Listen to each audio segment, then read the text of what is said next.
Hello दोस्तों, solution by PJ में आप सबका स्वागत है। आ गई हूँ आज फिर से आप लोगों के लिए मिसलेनियस का टॉप 10 प्रश्नों का कलेक्शन लेके। तो चलिए आज के मिसलेनियस में देखेंगे क्या है कुछ खास। और मिसलेनियस में वही होता है कि आपको जो भी 6 दिन पढ़ाया जाता है उसका रिवीजन कराया जाता है। तो आप लोग इस सेशन को मिस मत किया कीजिए। ये समझिए आपका एक रिवीजन क्लास होता है, रिवीजन प्रश्नों का क्लास होता है। और अगर अभी तक आपने हमारे चैनल को सब्सक्राइब नहीं किया है तो सब्सक्राइब भी कर लीजिएगा और बेल आइकन पे भी क्लिक कर लीजिएगा। तो चलिए आज का पहला प्रश्न है, शुरुआत करते हैं। तो राउरकेला इस्पात संयंत्र की स्थापना में कौन सा सहयोगी देश था? तो कुछ इस्पात संयंत्र हैं जिसके बारे में हर बार पूछा जाता है और ये क्वेश्चन आपको हम पहले भी बता चुके हैं, लेकिन आपको हम पहले ही बोले कि ये मिसलेनियस है जिसमें रिवीजन ही होता है 6 दिन का। तो आपको वही टॉप 10 प्रश्नों का कलेक्शन में मिलेगा। तो देखिए, जब पूछेगा कि राउरकेला इस्पात संयंत्र की स्थापना में कौन सा सहयोगी देश था, तो कौन सा था? इसमें था जर्मनी सहयोगी देश। और राउरकेला इस्पात संयंत्र है कहाँ? तो ये है आपका उड़ीसा में। और इसकी स्थापना कब हुई थी?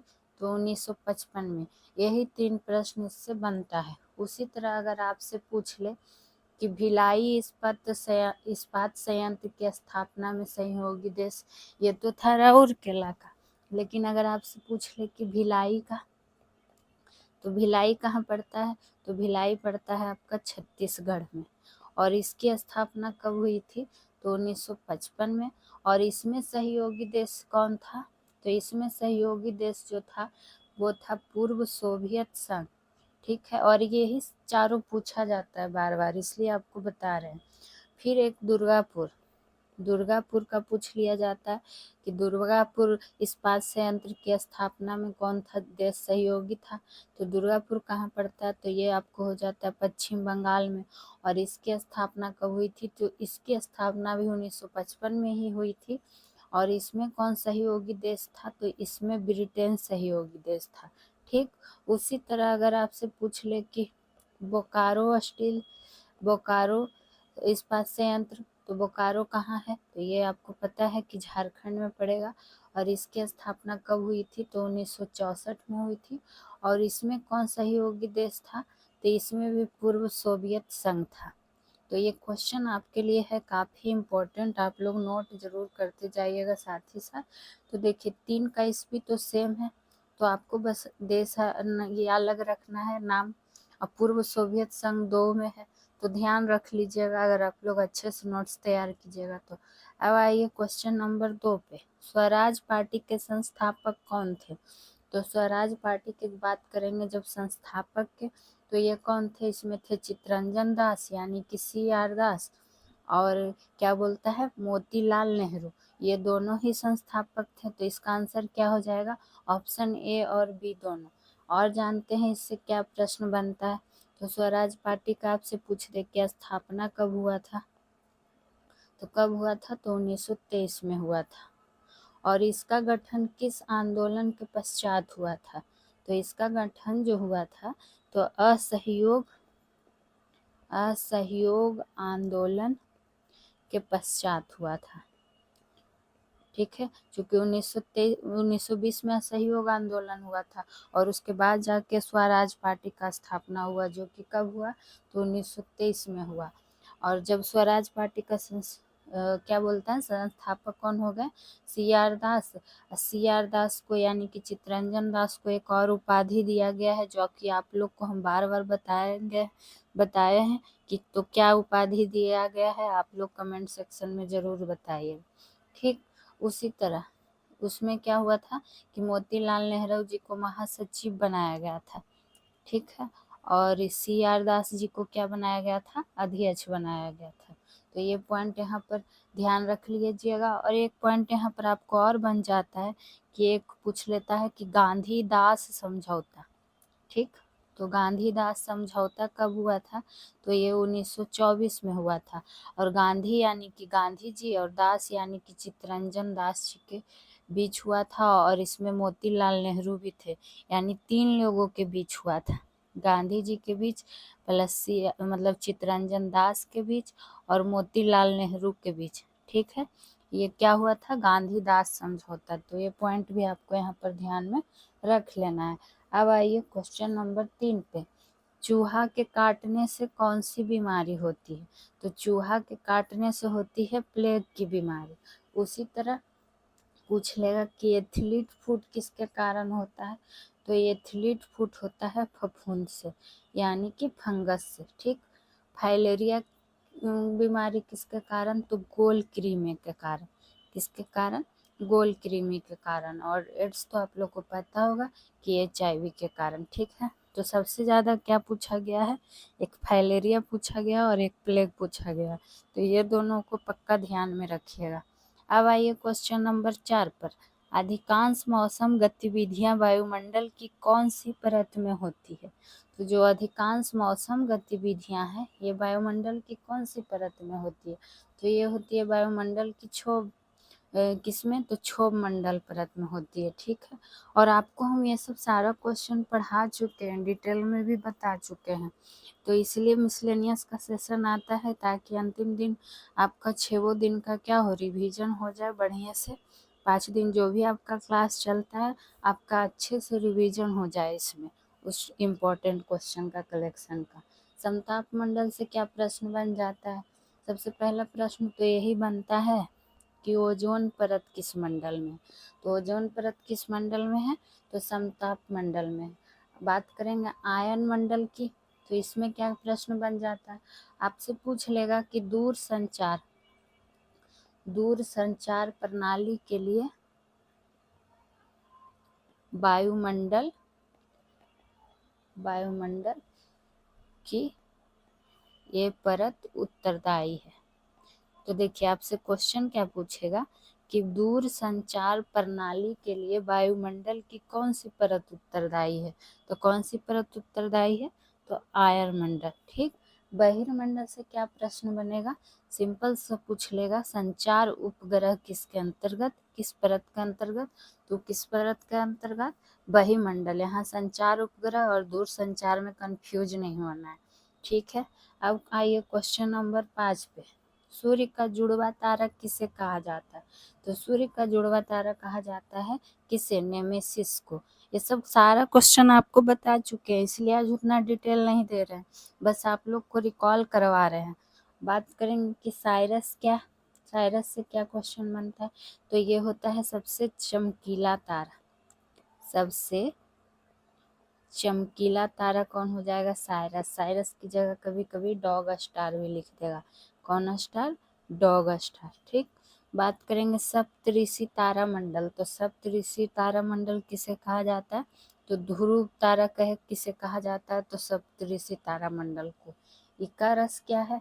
तो इकारस है ब्रह्मांड में, पूछ देगा कि ब्रह्मांड में सबसे दूर स्थित तारा तो कौन हो जाएगा? इकारस। ठीक है, अब आइए क्वेश्चन नंबर 6 पे।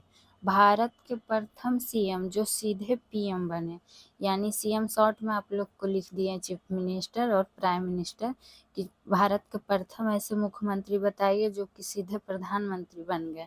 तो वो कौन है? आपको पता ही है, जो वर्तमान में प्रधानमंत्री हैं। कौन? तो नरेंद्र मोदी। उसी तरह अगर आपसे पूछ दे कि भारत में प्रथम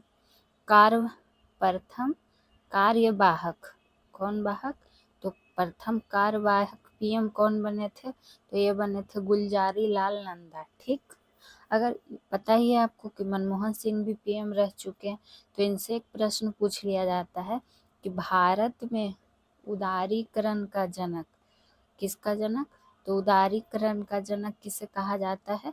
तो ये किसे कहा जाता है? मनमोहन सिंह को। और इंदिरा गांधी आपको पता ही है कि भारत की प्रथम क्या महिला पीएम। ठीक है, तो ये थे सारा चीज का आपका मिक्स क्वेश्चन है, पॉलिटी हिस्ट्री, चूंकि मिसलेनियस का सेशन है। तो अब आइए क्वेश्चन नंबर 7 पे। बिना बुझा हुआ चूना किसे कहा जाता है? तो अब आइए देखिए केमिस्ट्री का आ गया क्वेश्चन।